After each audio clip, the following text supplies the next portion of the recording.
Donald Trump, the former president, was found guilty by a New York jury on all 34 felony counts of falsifying business records.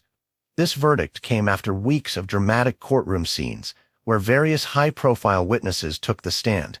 Among them were Trump's former lawyer Michael Cohen and adult film star Stormy Daniels, who testified about the payments and the accompanying cover-ups that were intended to influence the 2016 presidential election.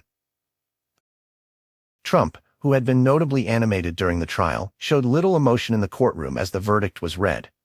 However, outside the court, he labeled the trial as a disgrace and a rigged process, vowing that the real verdict is going to be November 5th, referring to the upcoming presidential election. This marked the first time in U.S. history a former president has been convicted of a crime, setting a precedent that underscores the idea that no one is above the law. The judge, Juan Merchan, will sentence Trump on July 11th, just days before the Republican National Convention. Trump's legal team maintains that he'll appeal the verdict, likely allowing him to remain out of prison and continue his campaign efforts.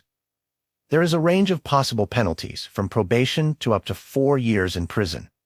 Trump's attorneys argued just how Trump did not commit any crimes, fighting for acquittal, but their motions were denied by the judge. In the midst of this legal battle, Trump's supporters rallied strongly behind him.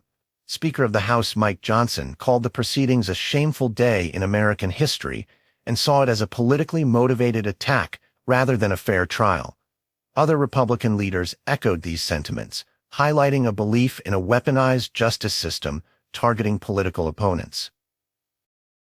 On the other side, Democrats were quick to assert the trial's fairness and the integrity of the justice system.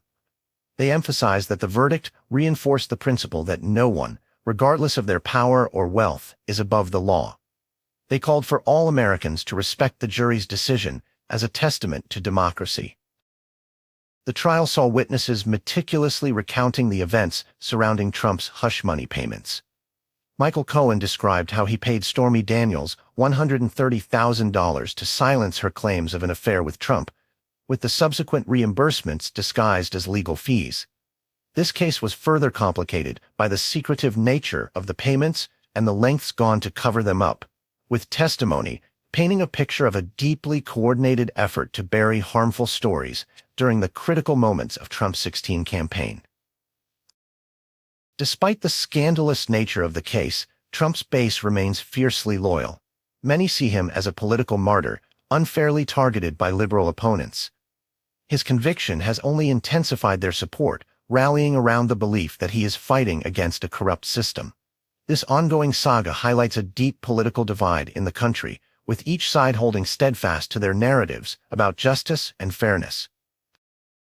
As Trump's legal battles continue, this landmark case stands as a significant moment in American history. It sets a precedent for how former presidents are treated by the legal system and will undoubtedly have lasting implications on both his political future and the country's political landscape.